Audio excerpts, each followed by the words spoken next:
Today on Locomotive Files. Of England, we'll be covering a world famous icon number 472 Flying Scotsman. This world famous engine first entered service in 1923, built by Doncaster Works and designed by Sir Nigel Gresley. The locomotive got its name from the Flying Scotsman, that a daily express service from London to Edinburgh via the East Coast Main Line. It was initially known as the Special Scotch Express and officially adopted the Flying Scotsman name in 1924. It's also famous for being the first engine to go 100 miles per hour, which did belong to City of Truro, a locomotive on the Great Western Railway.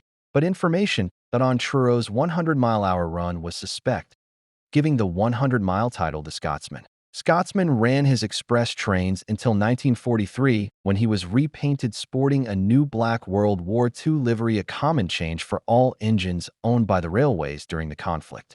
Then in January 1947, all A1s, excluding Great Northern, were rebuilt into A3s with a banjo dome and a superheated smokebox to rival with Gresley's newest engine, the A4. And repainted back into apple green and ran express services in this.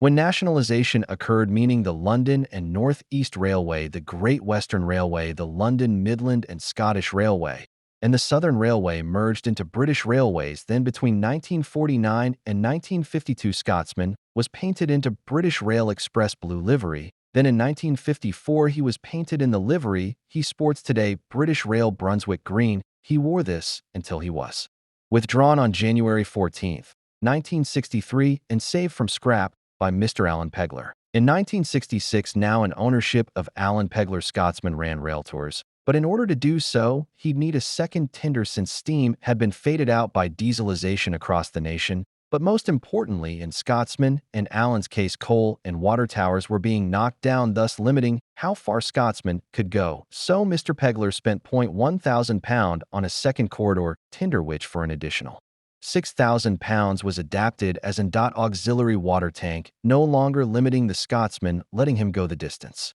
In 1969, Alan took Scotsman on a United States tour, but in order to do so, Scotsman had to be fitted with a cow-catcher headlamp, and bell. The tour was supposed to last until 1970, but continued making little money. The second time, now in San Francisco, Alan, trying to make money to get him and Scotsman home, had Scotsman liquidated from him, which meant Scotsman did not belong to him any more than in 1973, he returned to England.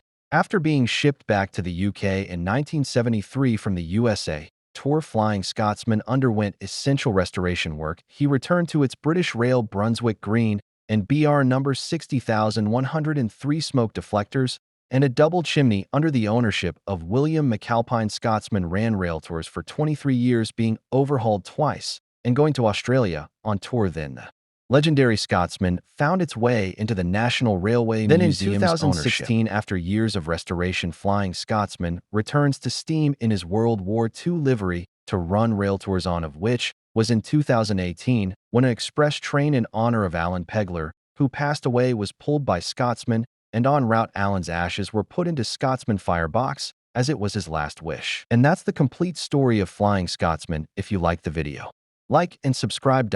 And share. Remember, click that bell to turn on notifications.